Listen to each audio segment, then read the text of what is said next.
Hi, welcome to our video discussing the fable, The Rabbits Who Caused All the Trouble by James Thurber. First, let's start by meeting this author. He was born in the two previous centuries, 1884, but he died in the 60s. He lived through a really interesting and exciting time in American history, therefore, the time of World War I, World War II, the Great Depression. He saw a lot of history. He was a humorist and a cartoonist. In other words, he wrote funny stories and he drew funny pictures. And he was probably equally famous for both. He is still well known, well read, well loved. He was a very ironic writer, but all of his writing has a sympathetic, kind heart to it.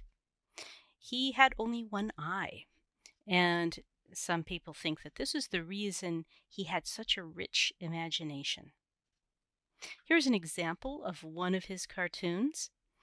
You can see that it's quite old by the telephone, the way the telephone works, but the way she speaks, this is still funny. I have always liked this one myself. I think that's a terrible criticism of someone. If you don't know anything except facts, you must be a very boring person. And this one is a little bit scary. As you can see, his humor was ironic. He didn't laugh at people, but he laughed at the whole situation. And I want to dive into irony. How do you understand it? I think you know what sarcasm is. Sarcasm is that humor where you say something that's the opposite of the actual situation. For example, if your hair is very messy and your friend says, "Wow, looking good today. Your hair looks great." It's the opposite of the truth, so it's funny. This is Portland. We have a lot of rain, so you might look up and say, "Another beautiful Portland day." Yep, there's our Portland sunshine. So sarcasm is often a way that we deal with an uncomfortable situation. You know the saying, you can laugh or you can cry. Sarcasm lets you laugh with it at something that makes you uncomfortable. Irony is similar. Irony is used by writers. Writers can create one emotion in the reader. In other words, the tone, like what happens, can give you a feeling. But the situation is actually the opposite. Let me give an example. I think you know this little lady. You might have seen her movie. You remember that she had a wonderful gift, her voice. And she gave up that singing voice to get close to her love. But the problem was that her love was looking for the girl with the voice. He won't fall in love with her because he wants to find that girl with the beautiful voice. That's irony. It's ironic because they both don't know something that we do know. Let's look at the history. 1925 until the mid-1950s, so for about 25 plus years, 30 years, Thurber lived in New York City, and he wrote for the well-known, famous New Yorker magazine, still a very important part of American culture. These were the peak years of his career. He had a great influential time at that magazine, but these were also years of crucial of history in the whole world. Now, what was happening inside the U.S.? Now, the U.S. is a fairly young country, and until the teens, right, 1912, 13, 14, America had never really engaged with the world. America ignored Europe, ignored Asia, and just focused on America. But they did join World War I, and World War I really changed the technology that was available in America.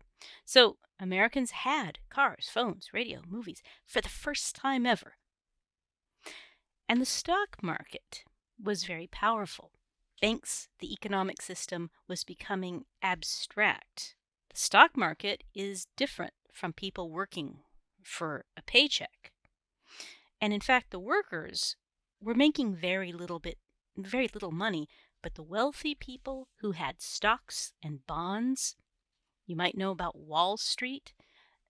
They were making enormous amounts of money. This led to what's called the stock market crash. It was a serious problem and led to the Great Depression. Now, the Great Depression was made worse by the weather. 1931, in the Midwest, where the most of the farms that fed America were, a drought hit and there were dust storms. The dust storms, it's hard to understand them.